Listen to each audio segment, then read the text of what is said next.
Agradezco al Episcopado Mexicano el documento Compromiso por la Paz, elaborado con el propósito de seguir construyendo paz y justicia en el país. Decirles claramente que obviamente haré mía todas estas propuestas que han salido de la sociedad civil. Estoy muy contenta de estar aquí con ustedes. Que de la noche a la mañana, en 6 semanas se convierten en policías y que no tienen ningún incentivo para su carrera policial. No hay en México carrera policial. Hola, ¿qué tal? Gracias por brindarnos el honor de su sintonía en este 11 de marzo. Hoy lunes, como ya lo vimos, los 3 candidatos presidenciales acudieron al llamado de líderes religiosos para firmar el compromiso nacional por la paz en medio de la inseguridad que se vive en el país. ¿Qué es lo que se propone? Omar Brito nos cuenta.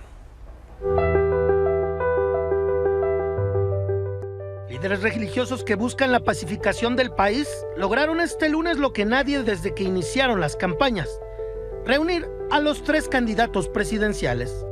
Los jesuitas, el Episcopado Mexicano y Apostólicos, además de otras organizaciones religiosas y civiles, elaboraron un documento con 7 ejes y 117 propuestas en materia de seguridad, entre las que destacan: desarrollar políticas en entornos seguros, fortalecer las policías municipales para permitir la retirada gradual de militares, renovar el sistema de impartición de justicia, reformar a fondo el sistema penitenciario, crear una estrategia de seguridad para evitar que los adolescentes sean cooptados por el crimen y atender el tema de derechos humanos y desaparecidos. El primero en desfilar en el Centro Cultural Tlatelolco fue Jorge Álvarez Maínez, quien no solo firmó el documento, sino se comprometió a que sus legisladores lo impulsen.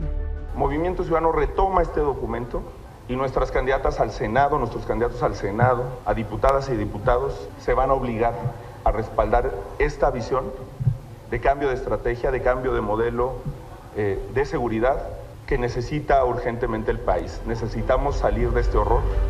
La segunda en firmar fue Xóchitl Gálvez, de la coalición Fuerza y Corazón por México. Dijo coincidir en gran parte con las propuestas de la Iglesia e hizo una promesa con todo y fecha. Hoy me quiero comprometer con ustedes que al ganar la elección, al día siguiente de la toma de posición el próximo 2 de octubre, me voy a reunir con ustedes para tener la primera sesión de trabajo, diálogo y escucha de compromiso por la paz, pero no como candidata, sino como presidenta de la República. Pero Claudia Sheinbaum, de la coalición Sigamos Haciendo Historia, sí tuvo diferencias con la propuesta.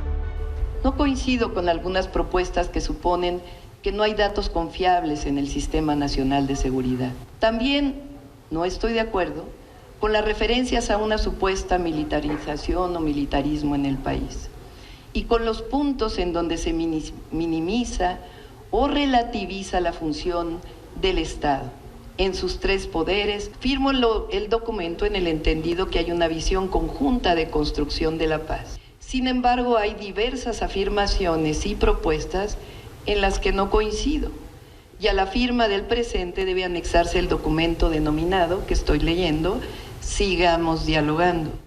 Los candidatos fueron acompañados por sus equipos de campaña y líderes de los partidos que abanderan, entre ellos Mario Delgado, quien en línea con su candidata defendió al gobierno actual. No coincidimos con el diagnóstico que hace, es un diagnóstico catastrofista. Hay avances sin duda. La catástrofe hubiera sido seguir con las políticas de Calderón y no haber creado, por ejemplo, la Guardia Nacional y no atender sobre todo las causas, ir a los jóvenes, darles un apoyo a los jóvenes para que se mantengan en la escuela, y el programa Jóvenes Construyendo el Futuro para incorporar a jóvenes al mercado laboral. Con imágenes de Alejandro Ontiveros e información de Israel Navarro y Gaspar Vela, para Milenio Noticias, Omar Brito.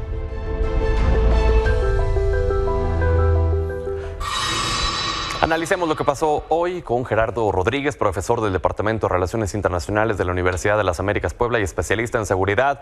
¿Qué análisis te deja lo que escuchaste en este diálogo por la paz? Gerardo, buenas noches.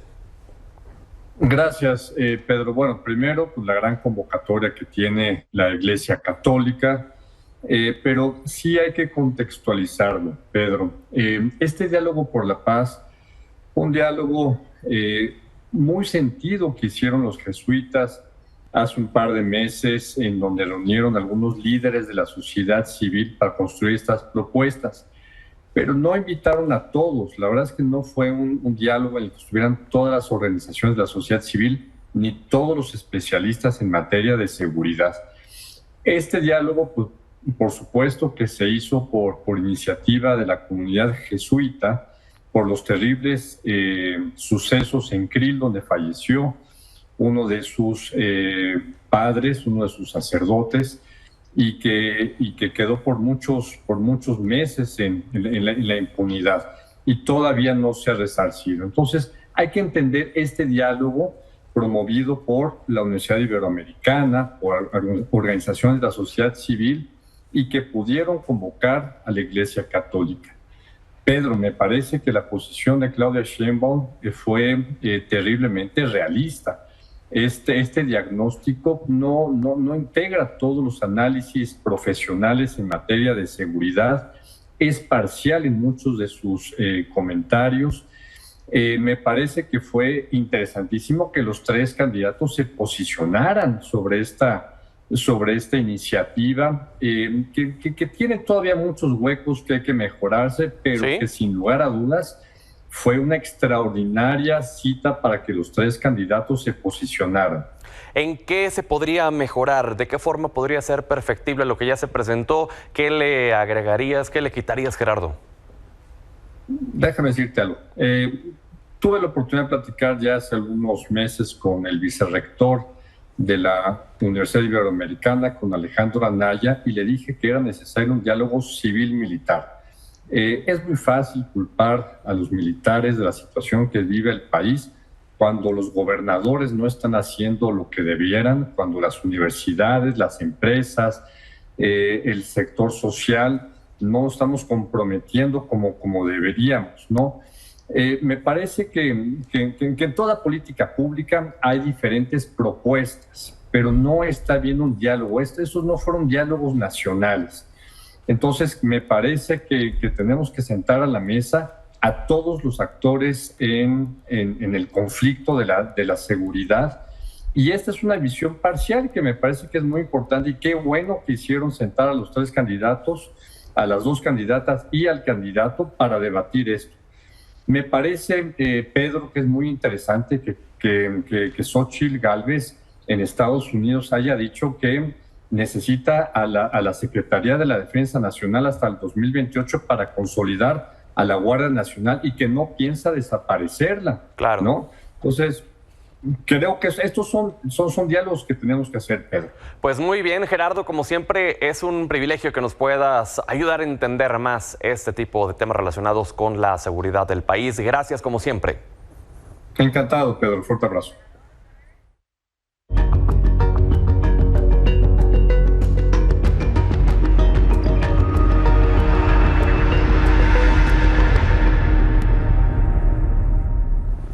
Este fin de semana causó polémica la declaración de Xóchitl Gálvez y también de Jorge Álvarez Maínez en referencia a su propuesta para cerrar las refinerías de Cadereyta, Tampico y Tula por los contaminantes que generan, algo que el presidente López Obrador calificó como una aberración. Le agradezco a Ramsés Pech, asesor de Energía y Economía, que nos regale su valioso tiempo. Ramsés, buenas noches. Ya hay un antecedente, ¿no?, de cerrar una refinería y lo que cuesta, lo que implica.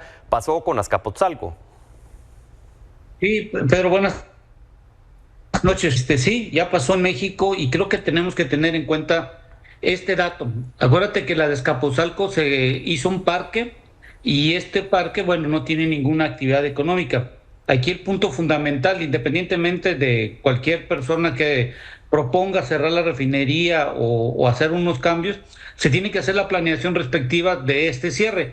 ¿Por qué te comento esto? Porque hicimos un cálculo y más o menos nos podría costar entre 4 y 8 mil millones de dólares desmantelar, reacondicionar el terreno, porque hay que cumplir las normas que te dicen cuando haces un cambio del uso del suelo para otra actividad de lo que estaba en su momento dado, y ver en qué se va a utilizar ese terreno, que son más de 500 hectáreas, que es una buena extensión, si se pondrían fábricas o alguna parte de logística o algo. Te doy un ejemplo, en Filadelfia hay una refinería que recientemente se cerró cerró, se está desmantelando y va a ser un centro de logística de productos y varias cosas que están por ahí a hacer. Creo que lo importante aquí es dejar en claro que es complicado. Sí. Pero no imposible, pero se tiene que planear cuánto dinero es. Oye, Ramsés, te escuchaba más temprano y tenías un análisis muy interesante respecto a que la contaminación proveniente de la refinería, en el caso de Nuevo León, es el cuarto lugar, ¿no? Ni siquiera es el primer lugar. Sí, hicimos un análisis de Nuevo León sobre la parte de qué es lo que contamina. Y, por ejemplo, lo que llamamos nosotros de gases de efecto invernadero, que es con lo que mayormente se mide con toneladas de dióxido de carbono equivalente en Nuevo León. El gas natural que se utiliza para la generación de la electricidad tiene el 58% de esto, de lo que se está emanando a la atmósfera. Siguen los automóviles, luego están los camiones de diésel y por último, y en cuarto lugar, están los de la refinería. Aquí hay una confusión, Pedro. Una cosa son los gases de efecto invernadero que están, vamos a ponerlo así, a nivel de las nubes, voy a ponerlo así para darlo más coloquial. Y la calidad de aire, lo que tú haces es que pones equipos a una altura entre 30 y 50 metros y dependiendo también, por ejemplo, en la zona de Monterrey se ponen algunos cerros y mide las partículas suspendidas a nivel suelo, por así llamarlo. Sí. Entonces ahí hay una confusión porque la calidad de aire se mide en cierto momento de la hora. Y lo que sí es correcto es que la refinería produce el 92% de dióxido de azufre que se tiene en la zona metropolitana de Monterrey. Pero hay algo muy importante, que ese dato lo tiene que dar el presidente de la República, que hoy en la mañana se comprometió. Es decir, si cumple con la norma 148 de Semarnat, la refinería de Cadereyta y todas las demás, en donde te dice que solo se te permite quemar 10% de total del azufre que tú recuperas en las refinerías. Si no están cumpliendo con eso, bueno, ahí hay un problema. ¿Y qué es lo que yo propongo, Pedro? Es que si las refinerías están produciendo dióxido de azufre y están afectando, cambia la norma del 10%, ponle 1% o elimínala. Okay. Lo único que hay que ver de dónde va a salir el dinero para que tengan plantas para eliminar este azufre por parte de Pemex. Pues Ramsés, como siempre, un gusto que nos puedas regalar tu conocimiento y vamos a seguir platicando de esto en los siguientes días, si nos lo permites. Gracias, mientras tanto, y buenas noches. Que tenga buena noche, Pedro, y buena semana. Cuídate. Igualmente.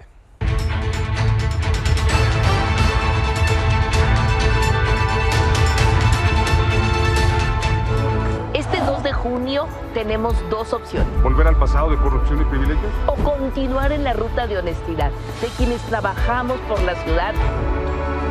Estamos dando al tema del agua una de las prioridades de este proyecto. Es eso y por eso decidimos venir. Queremos plantear soluciones, queremos plantear estrategias. Nuestra Ciudad de México perdió la paz hace aproximadamente 30 años. Vivieron la ciudad en la calle. Día 11 de la campaña por la jefatura de gobierno capitalino, Clara Brugada, candidata de Morena, reiteró que en las elecciones del 2 de junio se deberá elegir entre la continuidad o el regreso de la corrupción y privilegios. En redes sociales expuso que una de sus propuestas es extender los programas sociales con el programa Desde la Cuna, que apoyará económicamente a la primera infancia de 0 a 3 años, y con el programa Alas para las y los jóvenes, que brindará un apoyo económico al cumplir 25 años, aunado a otro apoyo social que buscará dar bimestralmente a los adultos de 57 a 60 años. Por su parte, el candidato del PAN-PRI-PRD, Santiago Taboada, afirmó que es necesario no permitir la apertura de nuevos pozos en la capital, así como revisar las concesiones de agua de las empresas. Previo a su participación en la conferencia de la ONU sobre el agua, el panista anunció su estrategia en materia hídrica, que contempla la captación de lluvia, eliminar fugas y reutilizar el agua. Además, señaló que se le debe dar autonomía en el uso de recursos al sistema de aguas de la Ciudad de México para tener más agua en la ciudad. Mientras que el candidato de Movimiento Ciudadano, Salomón Chertorivsky, presentó su estrategia de seguridad para la ciudad, propuso unificar a la policía en una sola corporación y dotar a los policías de tierra de facultades para poder recibir y procesar las denuncias, para evitar que el primer filtro sea alguna agencia del Ministerio Público. Además, planteó realizar una profunda reforma a la Fiscalía General de Justicia de la ciudad para que sea una institución realmente autónoma al Poder Ejecutivo capitalino.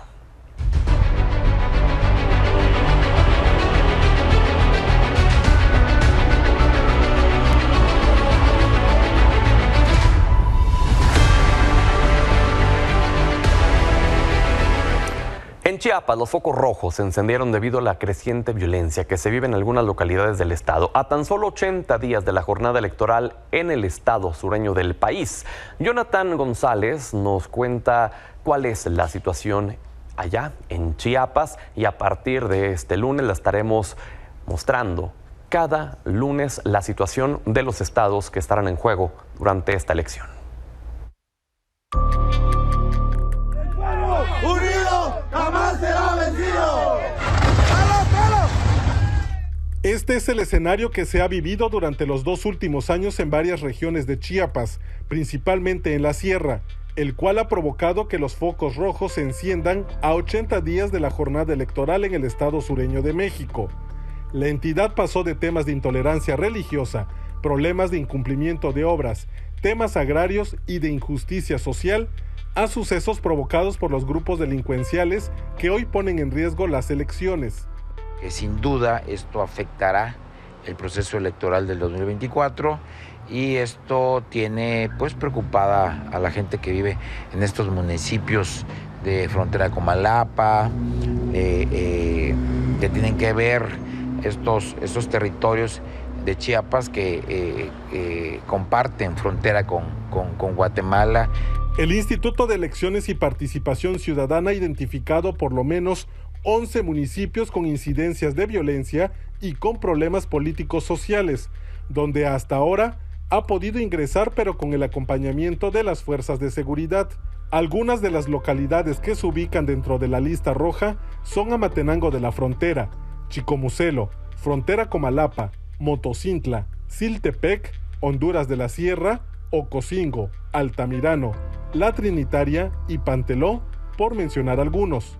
Esos 11 que te comento es bajo esta óptica de la necesidad que tiene el instituto de ingresar a esos municipios a hacer la difusión, sin soslayar que puedan haber otros factores, pero esos son los que nosotros tenemos identificados y ya se los compartimos a las autoridades. Tal vez ellas traen otros por otros factores, otras cuestiones. Digamos que en algunos de los municipios donde hemos tenido complicaciones para ingresar, pues ha sido en Honduras de la Sierra, en frontera con Malapa, y bueno, lo que hacemos es acercar el módulo, por ejemplo, de frontera con Malapa, lo ubicamos en Motocintla, pero bueno, siempre estamos pendientes de las situaciones en particular que están aconteciendo. Y bueno, también en algunas localidades pues sabemos que hay bloqueos, entonces a veces los módulos no pueden pasar. Fue en octubre del año pasado que tanto las autoridades electorales como estatales instalaron la mesa de seguridad, la cual se encarga de dar atención a las incidencias que se registren en torno al proceso electoral, pero también diseñará estrategias para intentar garantizar elecciones con saldo blanco. El proceso electoral será complejo, te digo, y esto implicaría una participación de pacificación, de aplicar la ley por parte del gobierno federal. Tiene los instrumentos y tiene los cuerpos policíacos para dar seguridad y certidumbre a un proceso electoral que no será nada fácil para el 2024. Desde Chiapas, para Milenio Noticias, Jonathan González. Y hablando de seguridad, la consejera presidenta del INE, Guadalupe Tadei, dio a conocer que en San Luis Potosí, Puebla, Chihuahua y Durango se han generado alertas especiales de emergencia para que el personal electoral en campo reciban auxilio de manera instantánea en caso de un incidente en alguna zona de riesgo. Por ello, la Sedena ya comenzó a arribar a varias entidades para mantener la vigilancia de los paquetes electorales que se distribuirán en las próximas semanas. Además, Tadei reveló que la Organización de los Estados Americanos, la OEA, enviará a su comitiva más grande en la historia de las elecciones de México para observar la jornada electoral de este 2 de junio.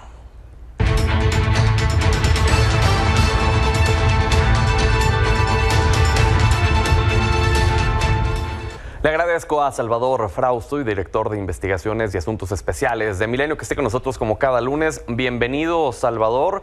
Ya se acercan los debates y esto es muy importante para los votantes indecisos. Así es, Pedro. Pues ahora en este ejercicio de Millennial, la central de datos e inteligencia artificial, descubrimos que hay menos indecisos que en otras elecciones presidenciales, pero están siendo muy reflexivos los votantes indecisos. Por ejemplo, hace 6 años, entre el 25 y el 30% de los electores no habían decidido por quién votar a 80 días de la elección. Y actualmente solo entre el 10 y el 15%, que representan más o menos unos 8 millones de mexicanos, no saben por quién votar, pero como vamos a ver en la gráfica siguiente, están muy reflexivos sobre qué van a hacer con su voto.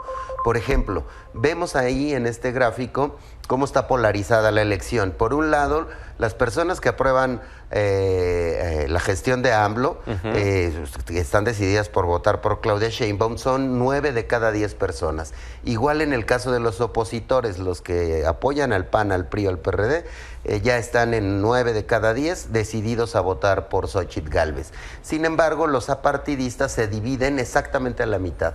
La mitad aprueban a AMLO y la otra mitad no aprueban a AMLO. Y de esa cantidad, de los que ya están muy decididos, el 66%, 65% ya dicen que no van a cambiar su voto. Solo 1/3 de los votantes podría modificar eventualmente su voto. Y aquí están los factores que van a considerar, ¿no? Los indecisos al momento de ver los debates. Exactamente, este me parece el principal hallazgo del reportaje de Millenia, en el cual hay un interés inusitado en los debates. Órale. 70% de los indecisos piensan tomar su decisión a partir de ver la confrontación directa entre las candidatas y el candidato, lo cual ha desatado unas búsquedas en Google nunca antes vistas. La semana pasada, por ejemplo, que no nos va a aparecer ese dato en la gráfica, por primera vez las búsquedas de debate 2024 o debate México superaron la cantidad de búsquedas por la conferencia mañanera del presidente López Obrador. Ah, mira. Por primera vez desde que iniciaron las precampañas, llegó a niveles por encima de la mañanera. Así que la gente, principalmente los indecisos, están moviéndose hacia tratar de saber cuándo es el debate, qué día es, quiénes Y me van a llamó la participar. atención que en esta gráfica veíamos ideas claras. Así es. Que es algo que hace ver que el electorado le está echando cabeza y no está regalando el voto, sino va a ser un voto a conciencia. Está señalando, queremos ver ideas claras, estamos analizando los spots que están poniendo los candidatos, están revisando las propuestas, y otro dato que me parece muy interesante es que 4 de cada 10 confía en lo que les dicen sus amigos o familiares. Ahí está la clave del furor también por los WhatsApps. Las cadenas familiares en que la gente está mandándose cosas para tratar de convencer un tío a una prima, una sobrina a un tío. Entonces, tenemos un debate caliente de los indecisos tratando de ver por quién van a votar. Y que sin duda los candidatos van a ir por este sector, que no es nada despreciable, 8 millones de personas. Salvador, ahí tenemos el QR con la información para que pueda meterse y pueda ver los datos completos. Y como siempre, te agradecemos por presentarlos aquí. Muchas gracias, Pedro. Gracias.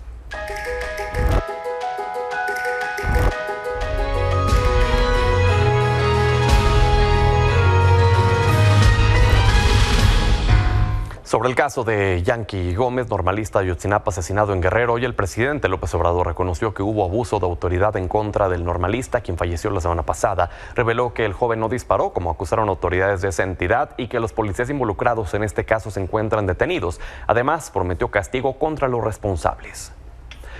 Esto lo secundó la gobernadora de Guerrero, Evelyn Salgado, quien a través de redes sociales reiteró el compromiso de su gobierno para que prevalezca la justicia en el caso del normalista. Además, dijo que pidió que los elementos de la policía involucrados fueran puestos a disposición de las autoridades correspondientes para abonar a la investigación y el esclarecimiento del caso, que ya fue atraído por la Fiscalía General de la República. Y aunque las autoridades dicen que los policías involucrados ya están detenidos, la madre del normalista asegura que solo están resguardados. En entrevista con Milenio Televisión, con mi compañero Carlos Zúñiga, exigió cadena perpetua para los responsables. No solamente que los tienen, no están detenidos, están resguardados, nada más, es lo que sé, que están resguardados, no detenidos. Y ya están señalados como responsables de la muerte de mi hijo, como asesinos directos de mi hijo. Quiero justicia y quiero que se les castigue a cadena perpetua y que eso sea para todos los delincuentes y asesinos. El Estado ser estudiante es un pecado. Ser normalista es un delito, pero ser de Ayotzinapa merece la muerte. 8:25 tiempo del centro de México. Vamos a una pausa y regresamos con nuestra mesa de debate como cada lunes. Punto Medio.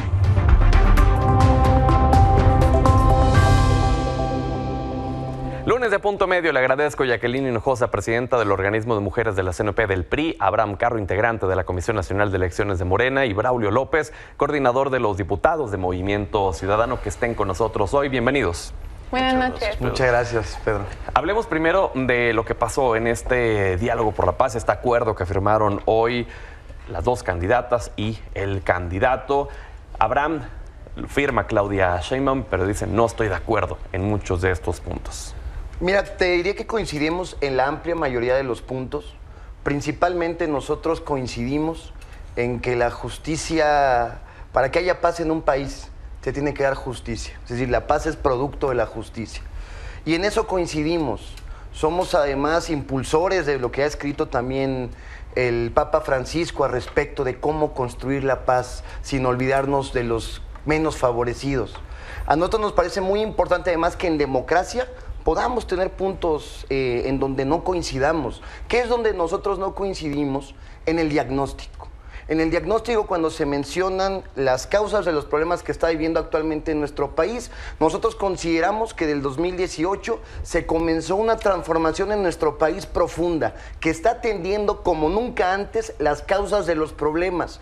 Por otro lado, hay una candidata como Xóchitl que va a firmar este acuerdo y va a firmar los que le pongan encima, porque no se trata de estudiar, no se trata de decir estoy a favor o estoy en contra de cierto punto, se trata de salir en la Cámara para obtener algunos votos que le estén por ahí, le estén faltando para que alguien se los pueda entregar a Xóchitl. Me parece además que es tener por lo menos desmemoria cuando no recuerdan que quienes han llevado al país a esta situación tan difícil para las mexicanas y los mexicanos, ha sido el gobierno de Felipe Calderón, ha sido el gobierno de Enrique Peña Nieto, ha sido los 36 años de destrucción de nuestro país, que se le entregaba todo a unos pocos, cobrándole siempre a la amplia mayoría de nuestro país. Por primera vez estamos viviendo en democracia, estamos construyendo un país distinto y en eso coincidimos con el episcopado. Jackie. Me perdí. ¿Cuántos años lleva Andrés Manuel gobernando? 5 años. 5. Perdón, es que ya repiten lo mismo como estuvieron en campaña, cuando prometieron que en 6 meses iban a resolver el tema de seguridad en este país. Pero bueno, se les olvida que ya llevan 5 años. 5 años gobernando y este país está incendiado en delincuencia, en crimen organizado, en asesinatos. En fin, lo que vimos hoy, y lo digo como católica, fue un gran consenso de los sacerdotes y de la comunidad religiosa que está preocupada. Cada domingo, no sé si ustedes hablan de datos y que no tenían los datos y los estudios correctos en términos de la causa de esta violencia en el país, pero déjame decirles algo. Si alguien está cerca de la gente, si alguien escucha los problemas que viven todos los días las familias en México, son los sacerdotes y las monjas de este país, que son el consuelo de muchísimos en las poblaciones donde la violencia ya tiene un descontrol. Hoy vimos a una Sheinbaum soberbia, sobrada, diciendo no estoy de acuerdo porque ella repite, no, yo tengo otros datos, en fin, y dijo que no estaba de acuerdo con lo que le planteaba la comunidad católica preocupada por este país, nada más. La comunidad católica estaba preocupada por el país, no por las elecciones y no por nada más que por la violencia. Y Sheinbaum hoy les dijo, me viene valiendo más lo Pero que diga. En la declaración de Xóchitl también dice estamos de acuerdo con la mayoría de estos puntos, dando a entender que hay algunos en donde tampoco está de acuerdo. A ver, Xóchitl y el Frente Amplio por México, sí lo firmamos. Xóchitl sí es católica y está de acuerdo porque conoce a la comunidad y sabe que si alguien conoce las causas de México es la comunidad católica. Entonces vimos a Sheinbaum soberbia con la comunidad católica y a Xóchitl, como lo ha dicho, confiando con fe que haya paz en este país. Braulio. Pedro, pues primero creo que fue un gran encuentro, ¿no? Nos permite justo discutir las distintas visiones de país, a nosotros nos permitió hablar de nuestra nueva visión de país y cómo vamos a recuperar la paz. La verdad es que los sexenios anteriores, sean del PRI, del PAN, de Morena, han optado por la militarización del país, han optado por un esquema en el cual se trata de recrudecer las penas en vez de tratar las causas que originan la violencia. Entonces nosotros planteamos justo que queremos una seguridad pública antimilitarista, fortalecer a las policías policías civiles, que sea antipunitivista y que sea enfocada en atacar la impunidad que hay en este país, que es muchísima. Y eso, la verdad, Morena y el Frente han votado, por ejemplo, la ampliación de la militarización juntitos. Han votado la ley Saldívar juntitos, la ampliación del plazo del presidente de la Suprema Corte. Y han votado la prisión preventiva oficiosa juntitos. Entonces, la verdad, la estrategia de seguridad que han llevado es la continuidad, ahí sí, la continuidad de los gobiernos del PRI y el PAN para efectos de que este sexenio se ha mantenido lo mismo y pues los datos son muy claros. Creo que con lo que no nos podemos pelear son con los datos y con los hechos y pues hay miles de personas que han sido asesinadas en este sexenio. Es el sexenio más mortal que ha habido y no puede negarse eso ni por la candidata de Morena ni por nadie. Hace unos minutos decía Gerardo Rodríguez, especialista en seguridad, que estas propuestas que hizo el clero surgieron a raíz de unos diálogos en donde no se convocó a todos, donde no fueron plurales, donde prácticamente los datos fueron parciales. ¿Aún así ustedes estuvieron de acuerdo en todo? Pues es que, a ver, los datos oficiales ahí están. O sea, son más de 117,000 homicidios con violencia en este país. Son más de 48,000 desaparecidos. Estos son datos oficiales del gobierno. O sea, nadie está... O sea, no nos podemos pelear contra evidencias que todos compartimos, pues porque ahí están los datos cifras proporcionados, claro. Entonces, pues hay otras cosas que nos podemos discutir, pero del diagnóstico de cómo está la situación, pues es muy evidente. Abraham. Hay un tema, ¿no?, que me parece que Braulio no menciona y volvemos al punto. Yo les digo a tu amable auditorio, todo lo que pongan la firma de Xóchitl y todo lo que pongan la firma del candidato de Movimiento Ciudadano lo van a firmar. Eso no es hacer política. Hacer política es encontrar coincidencias, pero también exponer las diferencias. Eso se vive en democracia. Lo que pasa es que Jackie habla desde el punto de vista en que solamente los que profesan, los sacerdotes, conocen a la gente. No, Jackie, nosotros tenemos muchos años tocando puertas, hablando con la gente, recorriendo casa por casa, colonia por colonia, recogiendo los sentimientos de la nación. Por eso, a diferencia de lo que dice el compañero Braulio, polarizan ustedes, que son los mismos cínicos, que es Alito Moreno, que son los del PRI, los del PAN. Eso es lo que estamos hablando nosotros, rencor. pero lo que nosotros estamos diciendo es, queremos que sigan los programas sociales, queremos seguir atendiendo a la gente, queremos que siga recibiendo el apoyo la gente que lo necesita. Ahí es donde está la causa de la solución de nuestros problemas. No solamente es construir las megacárceles, estas ideas, ocurrencias de quien no tiene proyecto político, de quien está repitiendo la misma lógica que su jefe Felipe Calderón, que están imponiendo de nuevo, de nuevo, pues uno totalmente punitivista. Ahí sí, por lo menos yo diría, bueno, ¿cómo están firmando los del Frente? ¿Cómo están firmando y el PRI y el PAN? Cínicos, desvergonzados, después de tantos muertos que han causado, después de tanto daño que le han hecho al país, que no se atrevan ni siquiera a cuestionarse, pero además que no estén ni siquiera cuestionando sus propias propuestas. Ahí viene la megacárcel que están diciendo, ahí está la megacárcel que están planteando. Claro, necesitamos una megacárcel porque este gobierno le dio abrazos a los delincuentes. Abrazos a los estudiantes, abrazos a los jóvenes, estudiantes, qué bueno que recuerdas eso.